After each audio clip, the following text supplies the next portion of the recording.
هتعمل ايه لو صحيت في يوم لقيت نفسك محبوس في أوضة من غير أي مخرج وجهاز كمبيوتر بس هو اللي متحكم في كل حياتك؟ ومن غير ما نطول عليكم يلا بينا نشوف أحداث فيلمنا النهاردة.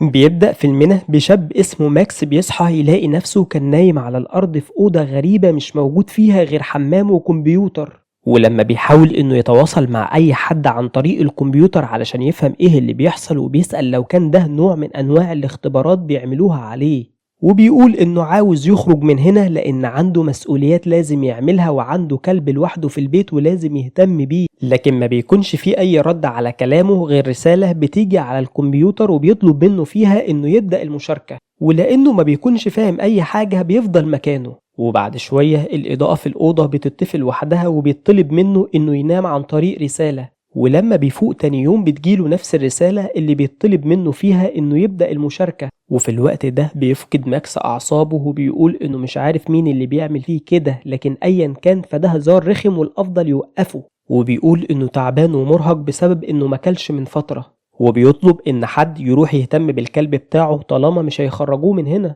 وبعد كده بيفضل يتنطط في المكان ويعمل أي إزعاج على أمل إن في حد يدخله، لكن كل ده بيكون من غير أي فايدة. وفي النهاية بيقع وبيتصفي إيديه، وفي الوقت ده بتجيله رسالة بإنه كسب وجبة من المشاركة اللي عملها، وبيلاقي طبق فيه أكل للكلاب موجود في فتحة التهوية. وأول ما بيشوفه بيفقد أعصابه وبيقول إن اللي بيعملوه مش مضحك وإنه مش هياكل منه حتى لو هيموت من الجوع. وبيطلب منهم يعرفوه هم عاوزين إيه أو يخرجوه من هنا، لكن ما بيكونش فيه أي رد. وفي النهاية بيضطر إنه ياكل الحبوب بنفس الطريقة بتاعت الكلاب، ووقتها بيلاحظ إنه بياخد نقط على ده على الكمبيوتر. وبعد ما بيخلص أكله بيدخله لبس بناته وبيطلب منه إنه يلبسه، وفعلا بيعمل كده وبتبدأ النقط بتاعته تزيد. وبعد شوية الإضاءة بتطفي لوحدها، ووقتها بينهار ماكس من اللي بيحصل معاه وبيفضل يعيط. لكن بعد كده بيتمالك نفسه وبيبدأ يعمل رياضة، وبيلاحظ إن أي حركة مضحكة بيعملها في الأوضة بياخد عليها نقط. وبعد ما بيوصل لعدد معين من النقط بيدخله تي شيرت ومرتبة، ومع الاستمرار بيقدر يكسب هدوم وأكل أكتر، وبيكسب إزازة ويسكي. لكن أول ما بيشربها بيفقد أعصابه وبيبدأ يكسر في الكمبيوتر على أمل إن عليه، لكن من غير أي فايدة. وكل ده طبعا والكمبيوتر ما بيحصلوش أي. ولكن تاني يوم الكمبيوتر بيفصل لوحده وبتتعطل الإضاءة في الأوضة، وبيصرخ ماكس وقتها بصوت عالي وهو بيطلب المساعدة أو إن حد يفهمه إيه اللي بيحصل، لكن طبعا برضه ما بيكونش فيه أي رد. وبيحاول يصلح الكمبيوتر على أمل إنه يشتغل تاني، لكن من غير أي فايدة برضه. وعلشان كده بيفضل يعتذر كتير على أمل إن الشخص اللي بيعمل كده فيه سمعه، وبيقوله إن اللي حصل مش هيتكرر تاني، وإنه فهم دلوقتي إنه غلط لما خبط الكمبيوتر بإزازة وبيترجاه يديله فرصة تانية، وهو هيثبت له إنه ندمان وإنه كان لازم يقدر النعم اللي معاه. وفعلا بعدها بشوية الإضاءة بترجع مرة تانية والكمبيوتر بيشتغل، وبيظهر عليه فيديو لشخص اسمه جاك وهو محبوس في أوضة زي ماكس، وبيقول له إن هو كمان تعبان ومرهق زيه من اللي بيحصل، وبيعرفه لوحدهم اللي عايشين هنا وإنهم عايشين وسط مجتمع تاني. وبيقول له إن نظام المجتمع ده بسيط، بيعتمد على إنك تخلي باقي أفراد المجتمع يتبسطوا عن طريق إنك تضحكهم، وهتاخد مقابل النقط اللي هتحققها اللي إنت عايزه. وبيفضل يتكلم معاه كتير عن حياته في المكان لحد ما بيزهق ماكس من رغيه وبيمثل إنه هينام. وأول ما جاك بينام بيقوم ماكس يلعب على جهاز الكمبيوتر ويحاول يعرف أي حاجة منه. وفي الوقت ده بيظهر له أكتر من فيديو لأكتر من شخص محبوسين في نفس المكان، وبيعرف إنهم هم كمان بيشاركوا فيديوهات علشان يكسبوا نقط. ووقتها بيتفاجئ إن جاك لسه صاحي، وأول ما بيحس إنه هيبدأ يرغي تاني بيسيبه وبيروح ينام. وتاني يوم أول ما بيصحى بيبدأ جاك يتكلم عن حاجات ملهاش أي أهمية، ووقتها بيقع على ظهره وبيتصاب وبيفضل اليوم كله نايم. وبالليل بيتواصل جاك معاه وبيقول له إنه عارف إنه بيمثل عليه علشان يخلص من رغيه، وبيعتذر له لأنه أزعجه، وبيوضح له إنه محبوس هنا من فترة كبيرة وما صدق يلاقي حد يتكلم معاه. وبيقول له إنه بالكلام ده بيحاول يخلص من التفكير اللي في دماغه.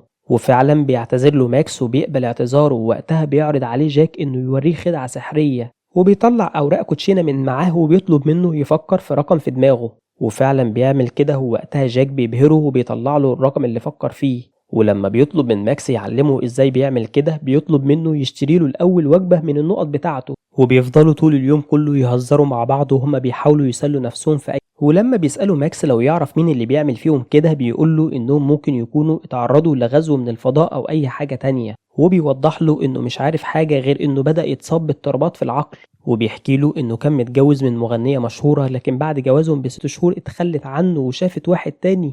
وبيبدأ يحكي له عن معاناته لحد ما بينام. ووقتها بيروح ماكس يتفرج على الفيديوهات اللي الأشخاص التانيين بينشروها، ومن ضمنهم بنت بتمارس اليوجا وبتكون دي أكتر واحدة معاها نقط من أفراد المجتمع كله. وبعد كده بيقدر ماكس يشتري بالنقط بتاعته عفش للأوضة وأدوات تساعده في الطبخ بدل ما يشتري الأكل جاهز، وبيحاول بكل الطرق يخلي المسؤولين عن اللي بيحصل ده يكونوا مبسوطين منه عن طريق الحركات المضحكة اللي الجهاز يديله نقط، وبيسلي نفسه بتمارين اليوجا اللي بتظهر له. وبعد فترة بيوصلوا الكمبيوتر ببنت تانية اسمها لارا، وما بتكونش هي كمان فاهمة ايه اللي بيحصل وبتتعصب عليه أول ما بتشوفه، وده لأنها بتكون فاكرة ان هو اللي بيعمل فيها كده، وبتقوله انها هتقضيه لما تخرج على عمله. لكن بعد كده بتهدى لما بتفهم انه زيه زيها، ولما بتطلب منه يقفل التواصل ما بينهم علشان تغير لبسها بيعرفها انه ما يقدرش يعمل كده لان الكمبيوتر هو اللي متحكم في كل حاجة. ووقتها بيظهر جاك هو كمان على جهازها، ولما بتسألهم لو جربوا انهم يهربوا من المكان بيستهزأ جاك بيها وبيسألها لو شايفة حاجة في الأوضة يقدروا يهربوا منها. هو بيقول لها ماكس انه لما حاول يكسر الكمبيوتر اتعاقب على ده، وبيكون ردها عليه بان طالما عاقبوه على كده فمعنى ده انهم اتضروا وخايفين النظام يتدمر، وعلشان كده لازم يفكروا في ازاي يضروهم اكتر. لكن جاك بيقاطع كلامها وبيقول لها ما تتعبش نفسها لان يستفيدوا اي حاجة في النهاية، ولكنها ما بتهتمش بكلامه وبتبدأ تفكر مع ماكس وبتقوله ان مفتاح الاجابات اللي عايزينها هيلاقوها لو عرفوا ليه المسؤولين عن تأسيس المجتمع ده اختاروهم هم بالتحديد علشان يجربوا عليهم، وبتوضح له انهم اكيد كانوا مهمين او فيهم حاجة مميزة قبل ما يجوا لهنا. لكنه بيعترض على كلامها وبيقول لها انه ما كانش عنده اي مميزات ولا اي حاجة مهمة، وبيقول لها انه كان اعزب ومفلس في نفس الوقت، وبيقول لها كمان ان احساسه بيقول ان الناس كلها بيحصل معاهم زيهم. وتاني يوم بيقول لهم جاك ان اكتر حاجة مخوفاه هو ان يكون في اطفال محبوسين هنا وبيتعرضوا هما كمان للتعذيب النفسي اللي هما بيتعرضوا له. وبالليل بيعرض ماكس على لارا انه يشتري لها ستارة للحمام من النقط بتاعته بما ان نقطها مش كافية لسعر الستارة، لكنها بترفض وبتقول له انها مش محتاجة مساعدة من حد. وتاني يوم بيبدأ ماكس يعمل حركات مضحكة ومختلفة عن اللي بيعملها كل مرة وبيقدر انه يكسب نقط اكتر. في نفس الوقت بيكون جاك ولارا بيتخانقوا مع بعض كالعادة، وبالليل بتصحى لارا وماكس على صوت جاك اللي بيكون تعبان جدا، ولما بيحاولوا انهم يطمنوا عليه بيقول لهم انه مش قادر يتنفس ولا عارف يتحرك من مكانه. ووقتها بتقول لارا انهم لازم يتصرفوا ويخلوا المسؤولين يبعتوا له ادويه، وبتحاول انها تتحكم في الكمبيوتر علشان تساعده، لكن في النهايه اوضه جاك بتولع وبتحرق قدامهم ومحدش منهم بيقدر يساعده، وبيدخلوا هما الاتنين في حاله صدمه من اللي حصل. ولكن ماكس بيقاوم حزنه وبيستمر في انه يعمل الحركات المضحكه، وبيبين انه مبسوط لان النقط اللي بياخدها هي الوسيله الوحيده لانه يقدر يعيش، على عكس لارا اللي بتفضل طول الوقت في سريرها ما بتعملش اي حاجه وبتكون شايفه انها السبب في موت جاك لانها حاولت تتحدى النظام وتساعده. وعلشان كده بيحاول ماكس يخفف عنها وبيقول لها ان ده مش ذنبها لان الجهاز هو اللي متحكم في كل حاجه، وبيقول لها انها لازم تكون قويه علشان يقدروا يتخطوا اللي بيحصل معاهم. وفعلا بتقتنع بكلامه وبتعرض عليه انهم يشربوا وينسوا اللي حصل لجاك، وبيبدأوا يحكوا عن ذكرياتهم قبل ما يوصلوا للمكان ده، لكن في النهاية بينهاروا. وبيقول لها ماكس انه مش قادر ينسى جاك وانه احيانا بيتكلم معاه كأنه لسه عايش، لكن في نفس الوقت بيحس ان اللي بيحصل ده ما كانش حقيقي وان كل دي مجرد اهتزاز وضوء في عقله هو بيصورها له. وبيقترح عليها بانهم يحاولوا يتواصلوا مع كل اللي محبوسين في المكان ده ويخلوهم يساعدوهم في انهم يدوروا عن نقطة ضعف وخلل للنظام، وبيوضح لها بانه شاكك ان كل اللي محبوسين هنا لو قدروا يتواصلوا مع بعض في مكالمة واحدة في نفس الوقت هيقدروا يخرجوا، لان اكيد اللي مسؤولين عن البرنامج ما كانوش هيحبسوا كل واحد منهم في مكان لوحده الا اذا كانوا هيضطروا من انهم يكونوا على تواصل مع بعض. وبيبدأ يصور فيديو لنفسه وهو بيقول انهم بشر ويستحقوا انهم يعيشوا وسط العالم الحقيقي او انه يعرف طريقة من خلالها يقدروا يعملوا كده، وبيقول انه محتاج مساعدتهم وان كل واحد يشارك باي نقطة ضعف او خلل اكتشفه في البرنامج. وبيتواصلوا كلهم مع بعض في نفس الوقت ده، وبتتواصل معاه أنجيلا البنت اللي كان بيتمرن معاها اليوجا وبتعترف له إنها معجبة بيه وبطريقة تفكيره، وبتكون لارا مش مستلطفاها وبتشك في إنها ممكن تكون تبع المسؤولين عن البرنامج. وبالليل بتتواصل مع أنجيلا مرة تانية وبتقول له إنها مش حابة لارا وده لأنها بتتعامل معاها بأسلوب مش كويس، وبتقول له إن الأفضل بإنهم يستسلموا للواقع اللي هم فيه وما يحاولوش يدوروا على أي حلول علشان ما يأذوش نفسهم ويؤذوا الناس التانيين.